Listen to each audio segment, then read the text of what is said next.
Good evening, everybody. I'm going to call this meeting to order at 5:03. We're going to have Hazel run on down here. Yeah, run. Yeah. Just kidding. Just kidding.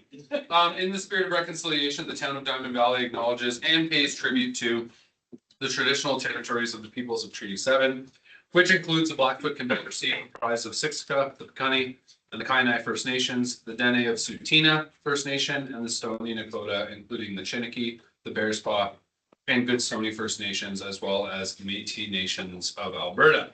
Thank you for joining us, albeit a little bit early than our regular meeting. We are going to go into closed to discuss, just let me get to my closed section here. Yeah, we're going to close in a second after we approve. We've got a legal update, contract negotiations, and we have to evaluate and criticize our wonderful CAO.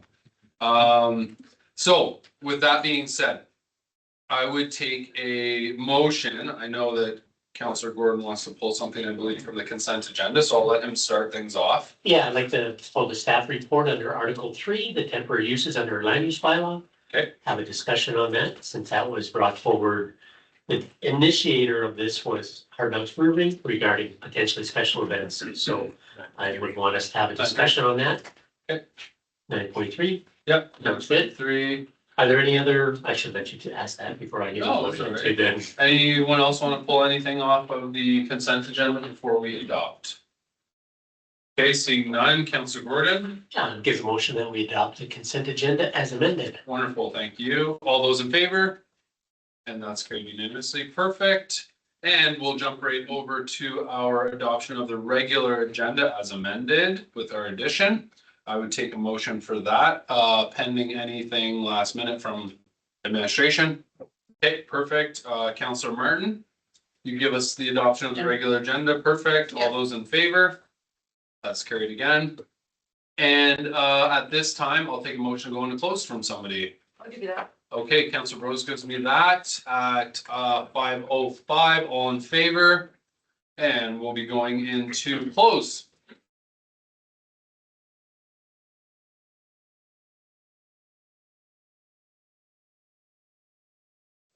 Okay, good evening, everybody. I'm going to call this meeting back to order at 6 o'clock. We started briefly at 5 for a legal update, contract negotiations, and our CAO evaluation process. With that stuff coming out of close, Councillor Bros has a motion that she's going to put forward for us in regards to the Boys and Girls Club. Right. Motion that council direct administration to enter a 5-year lease agreement with the Boys and Girls or BCG Foothills for the use and management of the Flare and Dare. As part of this agreement, the BCG Foothills will continue to rent the facility to current regular community user groups at a comparable rate. Council, any further comments? Yeah, just to give some background to this, if I may, at our last meeting, one of the challenges we've had is facilities. And we've been using this as our council chambers, but this land, we rezoned it and we're moving forward. Hopefully this within the next few months to divest of this land and put some money back into our reserves. So that meant we need some council chambers. And so we've asked the BGC if they'd be willing to work with us. They're currently leasing the mezzanine level at the arena, which will become our council chambers. Hopefully by the end of this year, we'll get that done. So that's a background to this motion that Ashley has presented. Awesome, thank you. Anything further, council? Okay, all in favor? Get her done. Awesome, thank you very much. Okay, Councillor Fleming, if I don't hear from you, I'm just going to assume you are in favor. If you have an opposition, yeah, okay, wonderful. If you have an opposition, just speak up or raise your hand and Iris will flag us here and we'll get you on track. You bet. Thank you. Thanks, Colin. Thank you. Yeah, you bet. Just want to keep you in the loop. Okay, motions rising from closed. We're done. We are going to open question period at 6:02. We do have one question in front of us here from a member of the library board. And I'm gonna read the question out, and I have some prepared material here that we will share with the public. And I don't think we have anything further than this one question. Just the one, your worship. Okay, perfect. Wendy, you okay if I read it out loud? Absolutely. Okay. Okay. I reviewed the application posted for the new library, or excuse me, for the new board members for the town of Diamond Valley Library Board. I was a volunteer member of the library board for 4 years, and I know firsthand that the outgoing board members fulfilled all the job requirements, so I question why the town council found it necessary to make a change to the existing board as no explanation was provided to the outgoing board members. Question here is, what evidence, if any, was presented to council that determined the library board was not using acceptable governance practices? And why were board members not given the opportunity to provide input prior to your motion being voted on? In 2025, the board volunteered more than 2,000 hours, significantly contributing to the current success of the library. So in regards to your questions, Wendy, I have some prepared material here, just to address them directly, because I don't want to overlook the contributions that the library board has made to the community. But in regards to the request of evidence, council received multiple submissions, which were discussed in closed meetings under section 20 and 29 of the Access to Information Act, ATIA, or formerly the FOIP Act, section 17 and 24. These were personal matters the library board was responsible for. Therefore, council should not disclose this information, certainly not in public. And it was also requested by some people that we not disclose personal information that was provided to us through email. I did want to provide some clarity to the board and to the public that the board was not dissolved. The board members had not been removed and were invited to reapply if they wish to remain on the board. Council has received five resignations, which are on tonight's agenda, and we'll address them at the end of our agenda tonight. 3 board members remain, which is not optimal, but does provide legal quorum for the board to remain operational until the recruitment can provide a full board. Council confirmed with the Public Library Services Branch that it has the right under the Libraries Act and the Libraries Regulation to make appointments and to remove board members as they see fit. Council has chosen to undertake an open recruitment for the board members, and the opportunity to apply for the board is posted to the town's website. So we just didn't want yourselves or the community to feel or to get the impression that we dissolved the board. We stated that we had hoped that everybody would stay on the board and continue the board as it was operating until we had an opportunity to review applications. By no means just addressing your letter, and I used to sit on the library board. I know how much work and effort the library board has put in. It's difficult not to get emotional about decisions like this because of the impact that you, the people sitting in front of me, have had in this community. But given the position that we were facing, we thought that this was the best way, after consulting with the library public services branch, the best way to do it. So that's really all that we're going to say at this time until we get to later on in the agenda. I don't know if that helps answer your questions, but No. Absolutely So not. can I, well, just in all fairness, John, I answered the question that was presented. I didn't get one from you.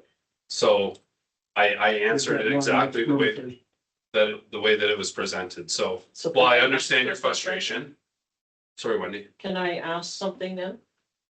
I can't debate you about it. You're welcome to ask. I'll allow you to ask me a question for Okay. sure. So I guess from our perspective, sitting people on the library board have been 4 years, 6 years, 6 years, 2 years, 2 years. Hazel's been there, you've been there. You know firsthand, as does Hazel, as does Ted, some of the challenges with the library that we were faced with. And we tried to deal with those the best that we could. And it feels somewhat of a betrayal to not even be given the courtesy when we are volunteers, residents in this community, not even the courtesy to sit down with council, if that was your decision, and to say, this is what we want. But do you really think when you send a letter out that says, we're gonna accept applications? So you're gonna accept an application for my job that I've had for 4 years? And you really think we're gonna say, we're gonna apply for what we already hold with no other explanation? And in considering the protocol that we understand, the town has told us repeatedly, we need to use the Access HR, the town's HR consultant, to review concerns. And I question why the council did not follow their own protocol and engage with Access HR, who would have investigated and found out. So is this a matter of people who got quite literally caught with their hand in a cookie jar being vindictive? And I don't think it's fair to me or anybody else that that wasn't investigated. You've given credibility to stuff you don't even know is true. And that's not fair to me or to anybody else sitting here. It's not fair at all. Or the taxpayer. Or the taxpayers that are on the hook for the cookie jar.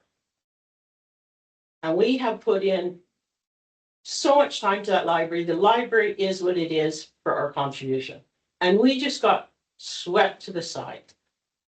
And yes, we're upset. Yep. Very upset and very hurtful and disrespected. We deserve better from you, Brendan. We deserve better.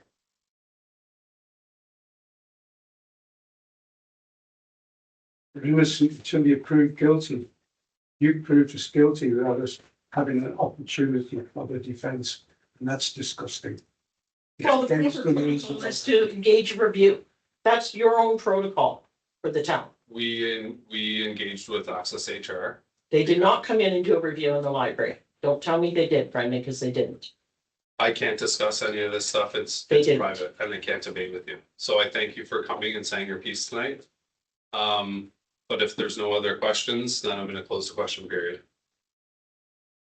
So I'm gonna close that at 6:10 and we're gonna move on with the agenda.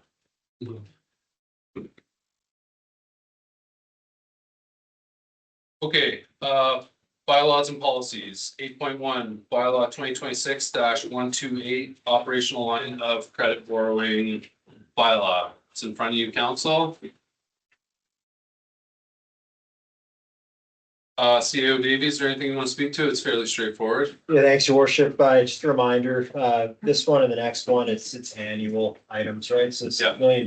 We're not using it. It just always gives the town option if needed. Okay. Easily said, easily done, council. If there is no discussion here, we do have some readings, so. Hazel, fire away. I just have just a quick question.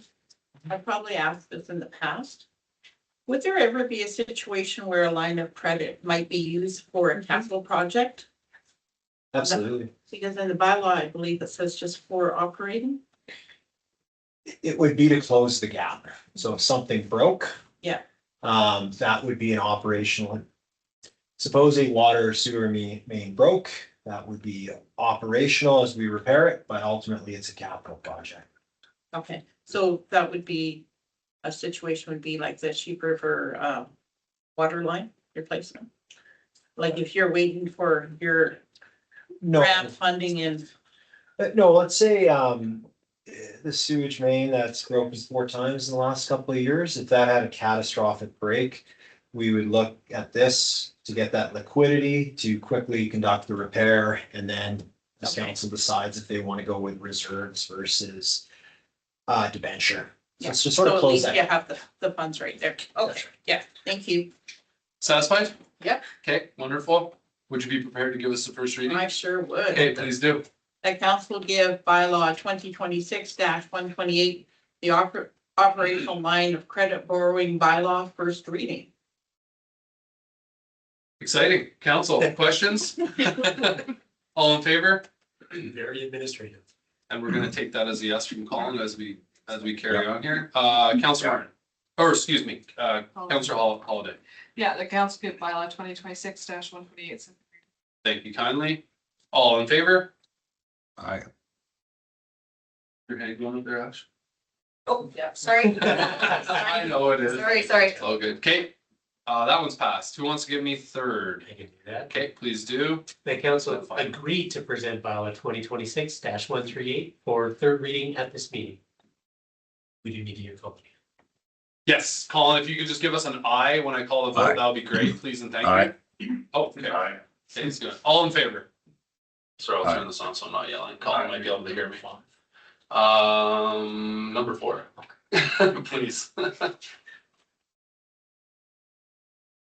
That council give bylaw 2026-128, the operational line of credit borrowing bylaw, third and final reading.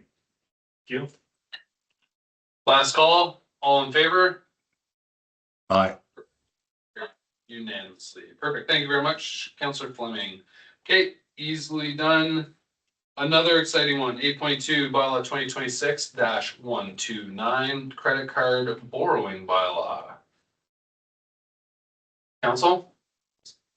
Yeah, if you guys want to start by giving me motions here, unless anyone has a question. Very similar to what we just passed in essence, just with the credit card.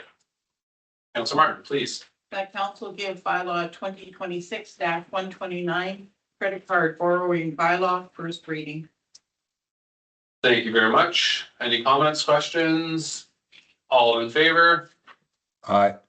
Pass unanimously. Thank you, Colin. And second one?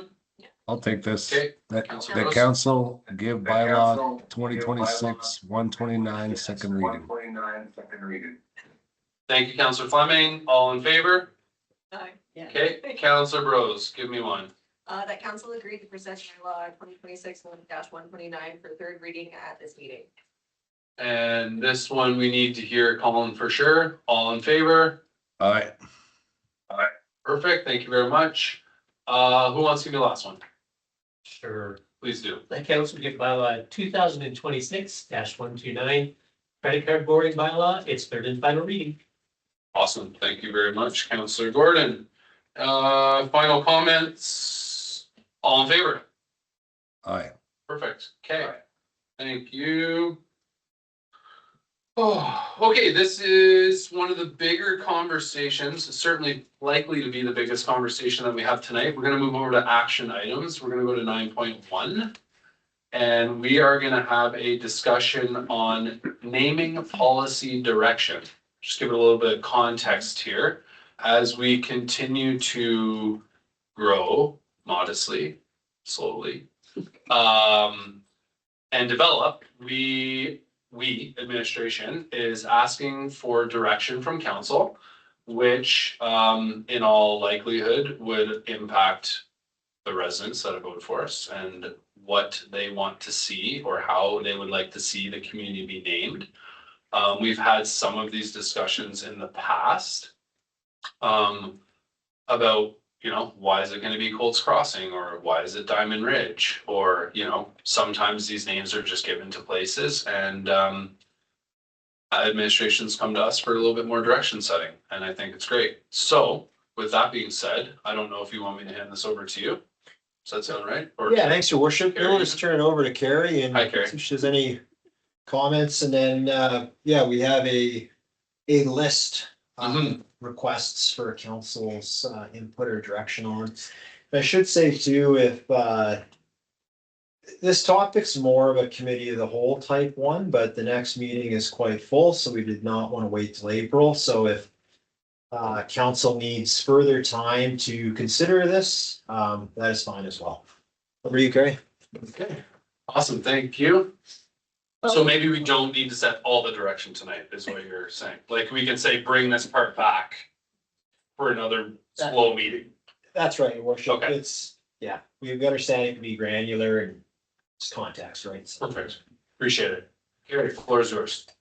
Yeah, great context setting for me. Good evening, council.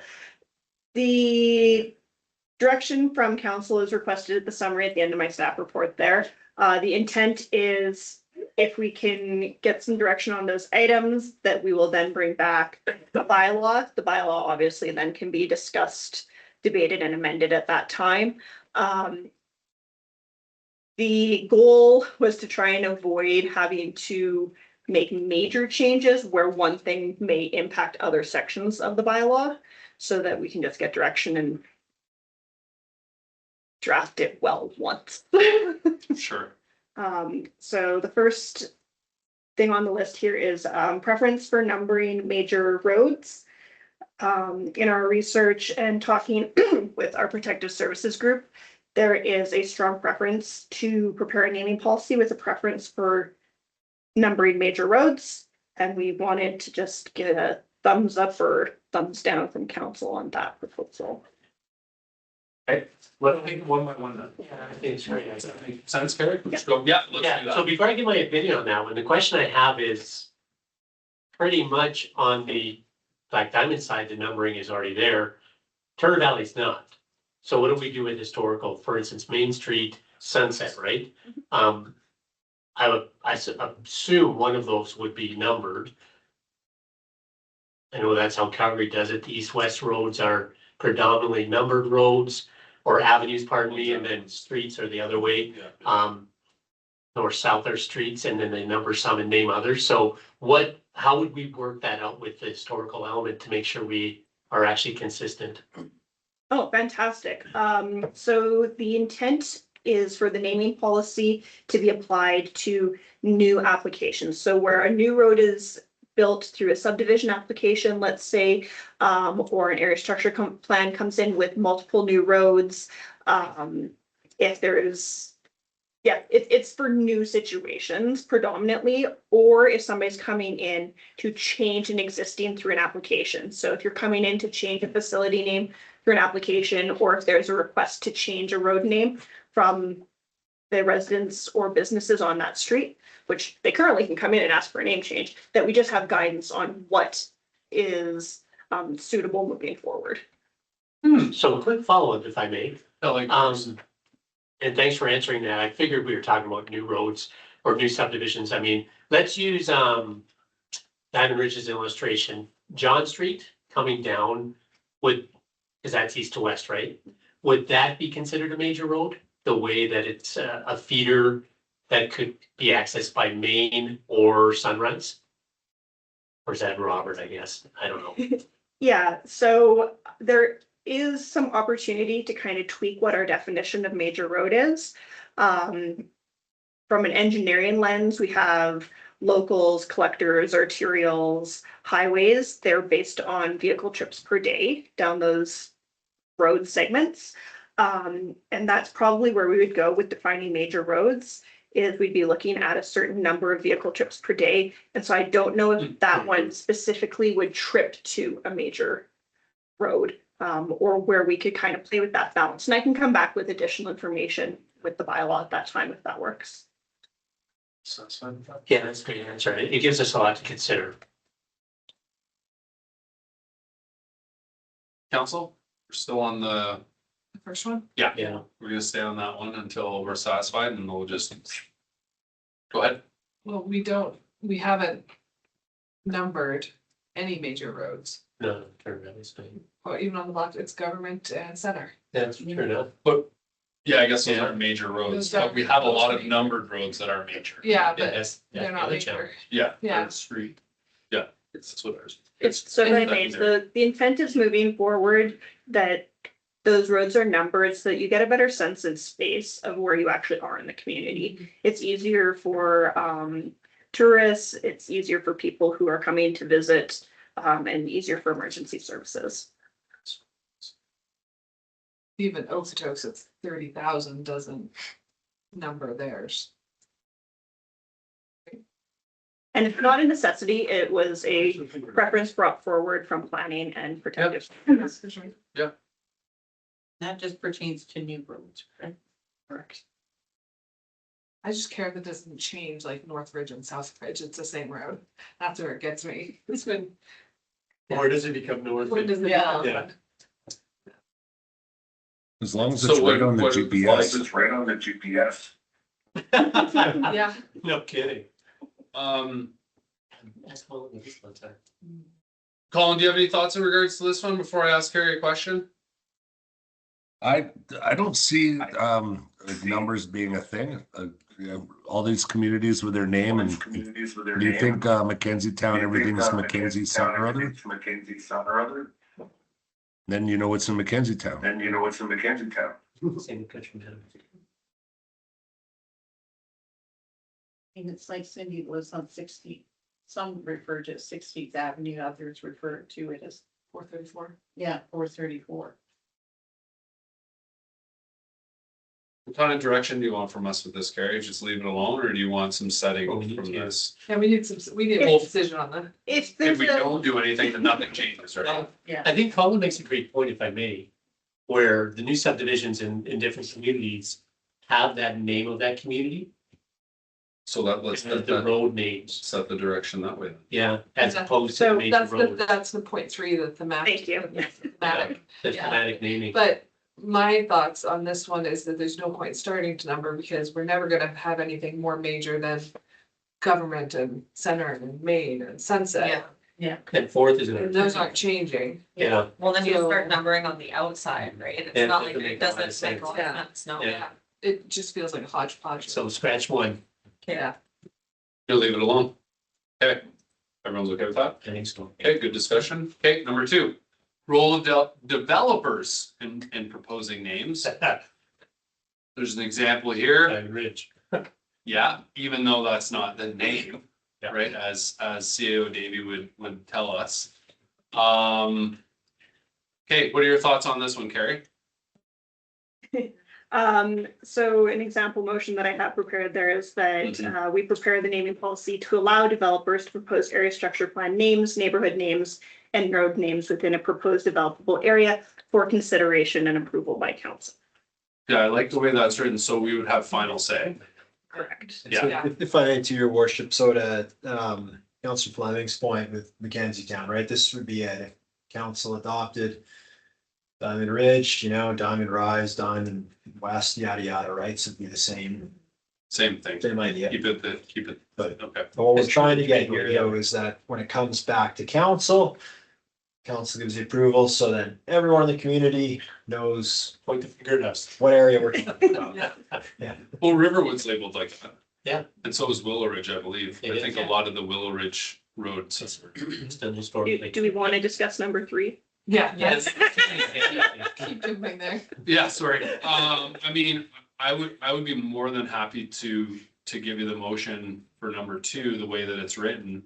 I like, at least suggesting to the developers that they can have some input, but ultimately it rests at the feet of the council at the end of the day. Hazel had her hand up for me, then I have a question. Hazel? So on the area structure plan, Carrie, would they actually have to name the roads? Because any ones I've seen now, it just shows a road. So the intention is to draft the policy that when an area structure plan comes forward, that they come with a list of potential road names. So if we see that there's going to be maybe 20 roads in the subdivision, that they have to come with 10% or 20% more, something of that nature. So if we see 20 roads, they have to come with 25 potential names. So we get the area structure plan name, which is functionally the neighborhood name at that point, and then the road names, and council gives a yay or nay to those being the official names. And then when we get to subdivision phase, administration would work with the developer to pick from that list of pre-approved prefixes, and then we would put on the Canada Post suffix, working again with Protective Services, the developer, to come up with the road names actually assigned on the roads. Council wouldn't be involved at that granular of a step, but you would know generally what the road names are going to be in that area. Yeah, I think. it's Okay, great. that makes total sense. Yeah, that works. Okay, good there. Cindy? That was actually my question was, what was this, what was on the ASP? So, Yeah, but a great illustration is Royal Light. I mean, that's been known as Royal Light for, how many years has that area been called Royal Light, right? So wouldn't it only make sense that that theme continues and then the names align with that, because everybody knows, yeah, I live up in Royal Light. Oh yeah, what street Yeah, or what yeah. road, right? Like in the Royal Lake Greens Exactly. subdivision, Yeah. yeah. Okay, I'm gonna make that motion for you. The council direct administration to prepare a naming policy allowing developers to propose area structure plan names, neighborhood names, and road names within a proposed developable area for consideration by council. And I do like that last part quite a bit, because I think it's cool that we're gonna be able to have some impact here and get feedback from the community. Okay, all those in favor? I, Yeah, well written. Thank you, Carrie, very much. And number 3, Okay, so the request here is that council provide direction on thematic neighboring in neighborhoods. And that at area structure plan stage, or if no area structure plan is required, that prior to subdivision, that the developer would propose a unique naming theme for any new roads or parks created as part of that development. The second part to this is, again, working with PJ's crew. We have a very strong preference from protective services and planning that we avoid the naming scheme of neighborhood name plus street suffix. So avoiding Riverwood Way, Riverwood Rise, so we don't do Colts Crossing Cove, Colts Crossing Terrace, Colts Crossing, that is avoided in the future. yes. And Amazon might deliver the packages to the Riverwood. Because our 2 cul-de-sacs are Riverwood Rise, mine, and Riverwood Way, and we're constantly taking pictures of each other's doorsteps because Amazon can't figure out beyond Riverwood. Yeah. So it doesn't always work calling that GPS thing. But no, point well taken, Carrie. That's important to recognize. Yes, please go ahead. So in some other neighborhoods, what we've seen is perhaps the street names all start with the same first letter of the neighborhood. So I grew up in Red Deer and Deer Park, so there's Davidson and Dickinson and Dodds and everything's a D, you know, you're in Deer Park. I've seen communities worked on area structure plans where they're thematic in terms of flora or fauna. So you're on elk, elm, poplar, birch. Those are the prefixes that were approved. I've also seen animals, so you know, your grizzly or squirrel or elk or whatnot. Yeah, elk, yeah, that's right. Okay. Cindy? Yeah, I lived in St. Albert that did the A, B thing, whatever. I like the flora, fauna way better. I'm looking forward to an Appaloosa Avenue or something. Right? But yeah, just to, I don't think you can go letters anyways, because we have too many other letters elsewhere in town, so unless you start at the beginning. But we do already have like, you know, the historic Turner Valley downtown area, we got the Windsor names, things, all that, and we have like the diamonds and the gemstone, whatever area, and like, we've already done that, so I think it's just consistent. So, so that would be, what's the motion? 93. It's quite late. The first one, or you need both, right? Whatever council's prepared to give direction on at this point would be helpful. Yeah. Think of the positive one. Yeah, because the one is The one's directing kind of against, yeah, Yeah. give the first one. Yeah. Right? Yep. Oh, no, but they're saying 2 different things. Yes. Right. You do need both. Yep. Okay, so I will give the first one. But we're not saying which kind of theme that we're going for. Is that come later, or do we need to say that we're flora, fauna? Animals, whatever, nature. So if you want to be more specific in that nature, by all means, would appreciate that feedback if you're looking for something more granular like that. The policy, because we are expecting a few significant areas to develop over the next 5, 10, 20 years. The intent at this point was to leave it more open to the developer to come in with an explanation of why they chose that theme. So for Colts, maybe it's all horse names, right? That kind of fits with Colts. Whereas another place might have a different idea on what their theme could be that more fits that neighborhood name and character. Yeah, I think, So this does, all right, so this is good enough for you at this time.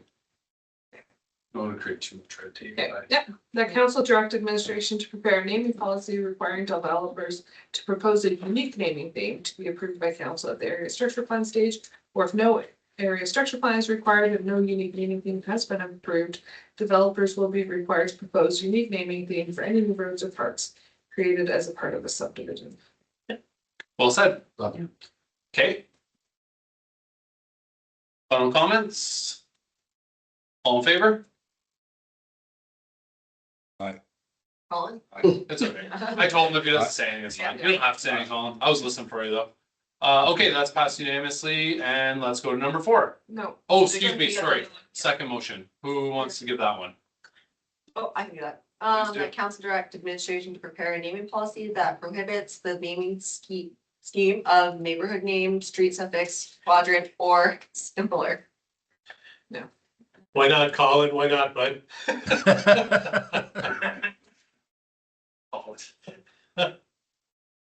You'll have your time to pick the names, don't worry. Don't worry. We have to start with the local celebrities first, like the counselors, Garcia, all our town managers need a road. All the mayors, almost 100+ years, we're all gonna need a road. Then we can start with, We're still finishing through. we can start with the rock stars. Okay, number 4. Actually, we need a You need motion. Oh, I'm sorry. Yeah. Getting ahead of myself because of Colin. All in favor? Those are great motions put forward. Thank you, Carrie. Now, Colin is not even here saying anything. he's texting us, he's harassing us. Hey, he's dealing with number 4 already. Oh. He wanted me to bring forward rock stars. Dead rock stars. Okay, Carrie, take it away. So number 4 concerns the use of personal or commemorative names. I have worked in a municipality where naming roads after people was very much frowned upon because history has a way of changing Yeah. the narrative sometimes. However, there are also some people that may be worth honoring through the name of a road or a building, because this naming policy would also apply to facilities and buildings. So there's some guidance here on if you are contemplating allowing names of individuals or groups, that they should meet at least one of the following criteria in the list: a person or group of historical significance, an honored citizen or group who has made a significant contribution of service or volunteerism to the town, an honored citizen or group who has brought honor to the town through extraordinary achievement, celebrity, or bravery, or a person or group who's made a significant material or financial contribution towards the town with the express purpose of benefiting the residents of the town. Goodbye on that road. Cindy, I actually don't mind using his, people for like parks and buildings and that, and like big stuff, but I don't like Wayne Gretzky Drive or whatever, like, cause I'd rather those went with. Well, that's in Brantford. Everybody loves it. Well, no, in Edmonton. Yeah, Brantford was the original. For some reason, I don't like it on roads as much, especially if we're trying to stick to like themes of neighborhoods, there's no place, so that's I'm okay, but it has to be somebody that's big enough that you're putting it on like a park or a rec center, like, not just, Or the split in the bill, yeah. or they're footing the bill Yeah. for it, yeah, to me, yeah. That's number 5. They should be contributing for it. That's my thought, is I don't like it for roads. I don't mind it if it's something significant enough. Cause otherwise everyone will think that, oh, well, why not this person if this person has to? I think it should be used sparingly, I guess, is what I'm saying. okay, I'll go Jonathan, then Hazel. Yeah, I think we've already kind of touched on this a little bit. That's a very slippery slope when we start to commemorate names. Langevin, Ryerson, a couple of major names that come to my mind, our forefathers and our founding fathers and what has happened with that. I don't really support, I don't think I'd want to open that door to have commemorative names in that regard. Having them for naming rights that can be changed, whatever that is on a lease, 3 to 5 year lease, and then they've got to tender again for a name on some of our assets, as we see in number 5, is what I would prefer. I don't really want to open up this door for naming rights on roads and whatnot. Well, you could just say D, Yeah, that's what I. but a like. financial, Well, I think does the side second. in the finances. but Well, That comes. Yeah, Does that come into That means number we five can though? that's where I would want, if they wanted to have a financial contribution, we recognize it in a different way. That's not necessarily long-term, or we have to then create a bylaw to remove that name. Right. Okay, Hazel? I'm just kind of piggybacking off on what Cindy has already said, you know, it should be named after somebody that it's a significant,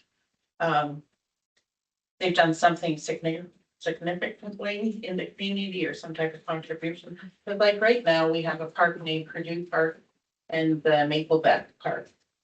At the time when those names were given, it was because the emotions were very high. Yeah. And I think with having something like this in place, it takes away from, naming a park after somebody because of Immediate something, emotion. yeah. Yeah. You know, you're putting your emotions in there, Mhm. whereas I think this is, I like this way. I mean, we still have a public park that we've never named, and I think once this policy comes back, then maybe we can start working on putting a name to it.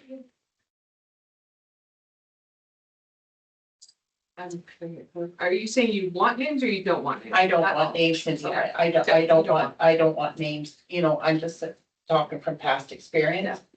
Whereas, you know, if it is somebody that, you know, is say some Olympic medalist or something like that, not Ryan Wedding or. He could afford to fix every one of these streets had he not gotten arrested. I would have named the whole town after that guy. Infrastructure. He could have fixed this. Yeah, I'm sorry, bad example. He's still innocent, so proven guilty. That's why I want to ask him for the money. Okay, so we're gonna leave 4 alone. Yeah, leave 4 alone. Yeah. 4 is left alone. Thank you, Carrie, for bringing that one forward. Number I 5. appreciate the conversation. I've got some good notes to move Okay. forward with. Want to take care of number 5, Cindy? Yeah, that council direct administration to prepare a naming policy with an ability to allow sponsorship of municipal buildings and facilities. Okay, great. I just had one question. I know that Craig's not here. I think it was just Canmore. They just named their Zamboni. I don't think our Zamboni has a name. Oh, yeah. Right? Is that something? Yeah, or the greater, any of that, like the Zamboni names that Canmore was getting is hilarious. So I think it would be cool to kind of, you know, kids see drive around. I can't remember, there was one named at one of the NHL rinks, and anyways, I think it would be cool if we could look at that too. I know that's a little bit outside of this purview, but certainly the Zamboni. Even if sponsors wanna pay to put their logo and then name it a naming right for a year, you can just peel it off and do it every year. I don't care, but maybe if you could take that back to Greg and see if. Just add and or major assets to the end of And this. not just. Yeah. Facilities What for if- major assets. Yeah, Yeah. that fixes everything, Cindy. Yeah, what we're trying to do here is to open the door, right, for folks that might want to have a financial contribution and have that advertising, and then, of course, if we get that sort of solicitation, it'd come back to council as part of the bylaw to say, you know, company X, person Y wants, is proposing to name facility Z for $500. Love it. Yeah. Okay. Final comment there, Hazel? Don't we already have some policy in place about naming facility? Didn't Nick bring your report back? Yeah. I can't say off the top of my head. This might have, but part of this bylaw coming back would. Intent. Okay. Yeah, so in preparing this and asking for direction, I did confer with Verna, the keeper of all of the things. And Verna told me that no, Minnick had intentions to come forward with a sponsorship policy, but it was Okay. never finalized and brought forward for council approval. Thank you very much, Carrie. Good question. Okay, it was motion on the floor. I forget that. It's already on the floor. Oh. We're good.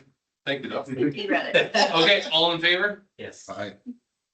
That's carried unanimously. Wrap it up for us, Carrie, number 6.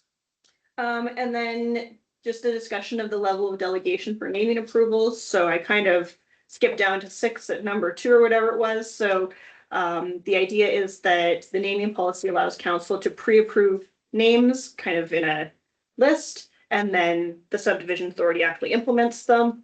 And the facilities and buildings would be implemented by the CAO, likely through our manager of civic operations.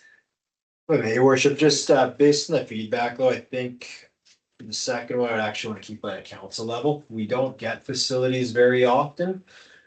So when everyone came across the town, I think it would be big enough to come to council for discussion. So we don't need these motions, are we good? I think the first one though, Carrie? If there's some formal direction that if you want to specifically choose each road name versus you're okay with like, this is the slate of roads in this neighborhood, go and distribute, having a sense of where council's at with that would be helpful. I think we kind of achieved that. Well, we let the developers do it up top, But we approve it. but then we Yeah, approve with it. the- yeah. But we could make changes at that time, like you still give the flexibility to the developer to come up with it. It just, this one seems a little bit contradictory to that one in my mind. So again, the intent through number 2 and 3 is that they can propose the area structure plan name and then the road names within the developable area, but they don't necessarily need to be assigned on like which actual piece of asphalt. Right. So you're So gonna put any. there might be again 20 linear pieces of road. If you want to go ahead and like actually draw on the map what each road name is. Or if you're like, no, this is our list, go admin, do your thing. We just want to approve the It's list. too granular. Don't care. What do you mean? You don't want to sit there and name out streets? It doesn't seem like a good use of council Yeah. time, to be honest with Think- you. think, like Riverwood Rise really doesn't fit a cul-de-sac idea. No, Oh, I'm saying like, if I was looking at both like Riverwood Bay and Riverwood Rise, I would That's- I would sit that's there what and like we totally did have, stress like, it's myself I out, which would all this one the bay because it's closest to the river. You Oh, know, I, it's just- no, yeah, no. no, like my street is flat, it's not even. It's not a road. Yeah, I know, I totally get it, It's just. I just seems to, okay, what are, I don't mean to derail this, what are council, or just leave this one alone? I think so. I think we need this one, don't we? Just Do you to want make this that, one? we're just, you want this one because that lets us Yeah. just pre-approve it, say, Yeah. we're good with the list. At the At proper this- level. Oh, I see. After Okay. the EMP level. Who wants to Yeah. give us the first one? Yeah, I can give you that one. Okay, go ahead. Council, the council direct administration to prepare a naming policy that allows council to pre-approve names at the area structure plan or neighborhood level for implementation by the Yeah. subdivision authority. So we don't have to pick. Thanks, Cindy. Also, All in favor? Aye. Great. Thanks, Colin. Okay, that wraps up 9.1, sure. With this naming thing, this does apply to new builds, but I still have an issue that we have like some neighborhoods in town that have names and some that do not. Are we ever gonna fix that, or when would we fix that? Or, and that would be something that would need community engagement, obviously. Like you're Old talking about like Black behind, Mountain. yeah, I know. Like like, you're- behind AG Foods. Oh, yeah. No go does not work for me, Yeah. so. Carrie, do you want to speak to that? Sure. So again, this policy doesn't contemplate naming established neighborhood areas. If that's something that council wants to pursue, your inclination is completely correct. We'd probably be looking for a public participation plan through our current public participation policy because it does affect a significant number of people in town. And then there's the second side to that of kind of the ROI, that if we put all this effort in, do people actually use that name? So again, I'm from Red Deer, Parkland Mall sold, it was Red Deer Center. I don't think I heard a single person call it Red Deer Center for 10 years. It's Parkland Mall. Well, calling our neighborhood's not anything, and we can't name it after ourselves now, because we do not do that. Yeah, maybe it's a conversation during the land use bylaw. As to whether any time should be spent on it, but It's tough to say, because I mean, we still hear, well, I'm calling it Black Diamond anyways, I don't care if it's Diamond Yeah. Valley, right? Like, So then you go even more small, yeah. Like, look, now they're really, they're trying to change all the names after we amalgamated. I don't know. Okay. I don't know. Yeah. I like the consideration for sure, but I just call it Old Black Diamond. And then some of the areas around here, like you have Sunrise and Yeah. like some of them are loosely named. But your names, like your street names, Edgar, Frontenac, those are pretty recognizable to most of the community members that live here, just based on this, because the streets are so long, Right. right? So they don't necessarily need a brand, neighborhood brand. It's like, yeah, I live on Edgar. Well, I know you are Frontenac, same dish. It's like the. I guess, I'm sorry, it's like the ones that still call it Dogtown. Exactly, right? Yeah, they'll Yeah. always call it Dogtown. Yeah. Yeah, It's not. okay. good consideration. We'll put a pin in it for now. like, where's Dogtown? Okay, let's move on. Everyone's okay with that? We're gonna go to 9.2. No more questions about 9.1. Thank you, Carrie. I like that. That was a good discussion, council. Appreciate that too. Okay, you're gonna. Yeah. Okay, I'm gonna pass this right off to Councilor Gordon. Right, so next on our docket here regards the library resignations. And I must say, it's disappointing that we've received these 5 resignations. I totally understand their frustration. I know if I was in their same shoes, I would be frustrated as well. It's unfortunate that they've expressed their emotions in the manner in which they did and unwillingness to work with us at this very important time. And it's with regret that I'm going to direct administration that council acknowledge the resignations of Tracy Mills Carr, Nadine Russell, John Waring, Peggy Emsley, and Wendy Portforce from the Town of Diamond Valley Library Board, and direct administration to thank them for their service. You okay with that? Yeah, I don't have to make my motion. I was gonna make one. That's a good addition. You're okay. Oh, I always have to have my own addition. You I know me. hear you. I hear you. I hear you.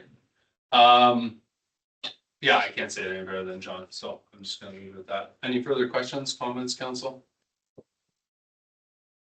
Okay, all those in favor? And there were letters going out to them too. That's what I think from- This would be part of that, your worship, yeah, Yeah. addition there. Yeah. Thank that you, was Sue. last time. Okay.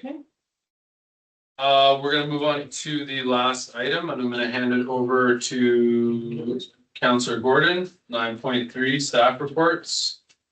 Yes, so I've asked that we pull in our agenda, it's on page 83, if you wanted to go back there. Page 83 of our agenda package. It is the temporary uses under land use bylaw 2021 through -06. This is due to the motion that came out of a delegation. Pam Licken of Hard Knocks Brewery presented to council the request and the challenge that she's facing, the way the Black Diamond land use bylaw is, where it's really not well defined within that bylaw regarding special events. And she's asked council to support her with this. So I really thank Carrie for putting this report together, the challenge that we have here. So I've got a couple of questions regarding this because I do feel a little bit of history here. Obviously, when we amalgamated, part of the opportunity we had was any existing bylaws would stay in force until they're rewritten through amalgamation. Knowing the challenges that we have 2 different land use bylaws and they're very different in different regards, I do feel council owes a little bit of a responsibility here to support those who see the conflict between the 2 towns. So in this instance, the town of Diamond Valley, the town of Turner Valley, when we amended our land use bylaw, Cindy, was that 2019, 2020, we amended our land use bylaw. We very specifically worked with some of our key stakeholders in town to support their special events and what they wanted to do. And the Black Diamond bylaw, land use bylaw, doesn't reflect that. So first question I have directing towards our planning team here, and if I may direct to Carrie, there's always different moving parts when we amend a land use bylaw. But I would love to, if we were to direct administration to mirror the Black Diamond land use bylaw regarding special events using the text of the Turner Valley land use bylaw, will that allow Hard Knocks Brewery to move forward with the special events that they'd like to do this summer? through the mayor. Possibly. I haven't evaluated the Black Diamond land use bylaw for where there may be conflicts. We do define temporary and a few things in there already. The land use bylaw, just in general, is a poor place to regulate temporary uses through. Our mechanisms for enforcement are lengthy and typically arduous for all parties. The challenge in answering your question really lies in priorities and capacity. So where we're looking at, an SDAB hearing, committee of the whole, another council meeting this month, IMC, strat planning, the RFP for the land use bylaw is getting pushed, and my understanding is that that is still council's priority. And so every time we get an application that needs my attention, that takes away from something else. So could it be done in time for it to be ready for this summer? Well, when we look at how many council meetings we have, so it comes back in March, yes, potentially. But understanding that everything has knock-on effects for our workload in that regard. So, yeah, and I totally understand the challenge with capacity and the work. I do want to reiterate, I feel that council has an opportunity to support a local business because of not just one local business, but for all businesses, very similar to what we did it in Turner Valley almost 5-6 years ago now. I don't want to put the onus on the businesses that want to move forward with this because of the conflict that's created by two opposing bylaws. What would be the easiest solution from your opinion so that we could move forward? Because there's another land use bylaw that we talked about, a potential amendment regarding manufactured homes when we had our planning discussion. So we would want to get that done as soon as possible as well. We're looking at a new land use bylaw created end of 2027, spring of 2028 by our time frame now. So if we delay it now, we're just pushing down a decision that is probably going to come back to us. So what will be an easiest solution to support the request of not just Hard Knocks? I'm thinking of other businesses that will likely want to do special events similar to what we have here on this side.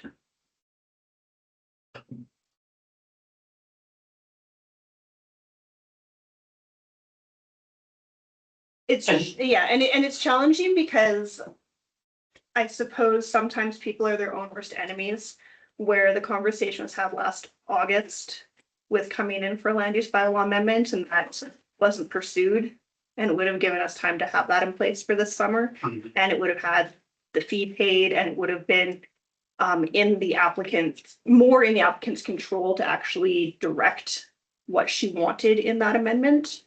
But that's not where we're at today. And it's unfortunate that we see this often in development, that we give people their options. And instead of evaluating and deciding the merits and drawbacks and picking one, they just get frustrated. And then it's 6 months later and we're here talking about something that could have happened 6 months ago. Because, when I read the Black Diamond bylaw, it's very vague about special events. Correct me if I'm wrong. There's really not a lot of clarity in there. You did read something on special events in there that we chatted about, like, isn't it like a license or something that you apply for within that? Like, could that not bypass some of this? Especially. So, Yeah. so a special event bylaw couldn't override the requirements of a land use bylaw. When you're dealing with uses on a parcel of land, it's very clear under the MGA, the authority that a land use bylaw in a community has. So unless those special events are specifically exempted within your land use bylaw, you still need to conform to the listed uses in the bylaw, which is the challenge on that vacant parcel right now, is that there is no permit for a use on that parcel. And we don't have that exemption to exempt things that aren't a listed use. Thanks, Gary. Go ahead, Cindy.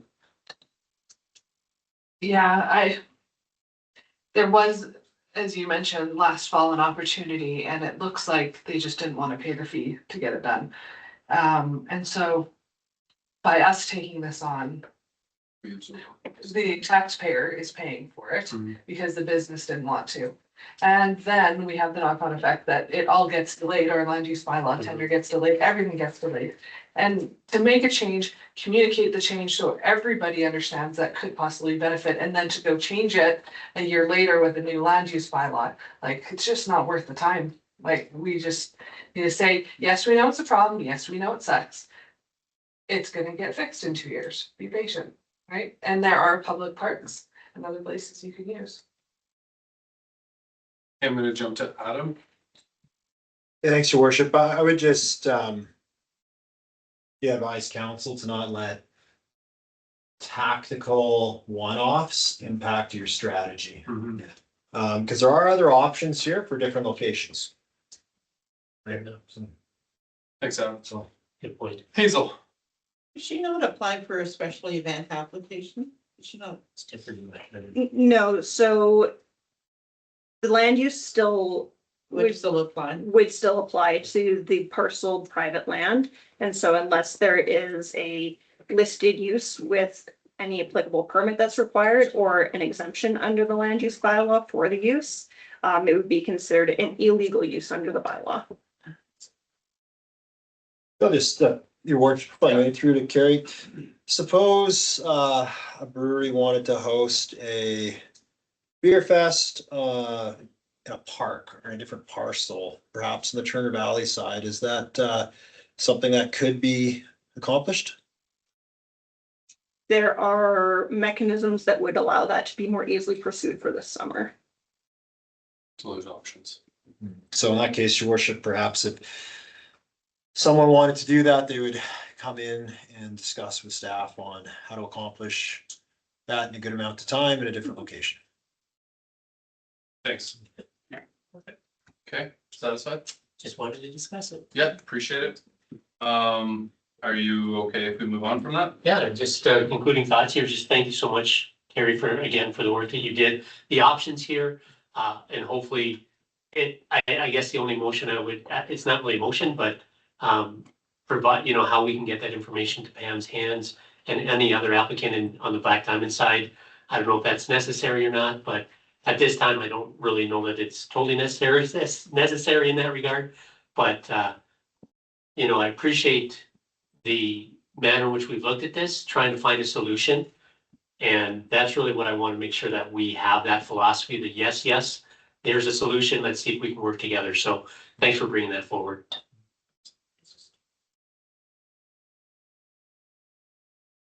Okay, I'm gonna move on from 9.3. I'm gonna read these 5 things that have nothing underneath them, and I'm going to adjourn the meeting at 7 o'clock. Thank you very much. Good.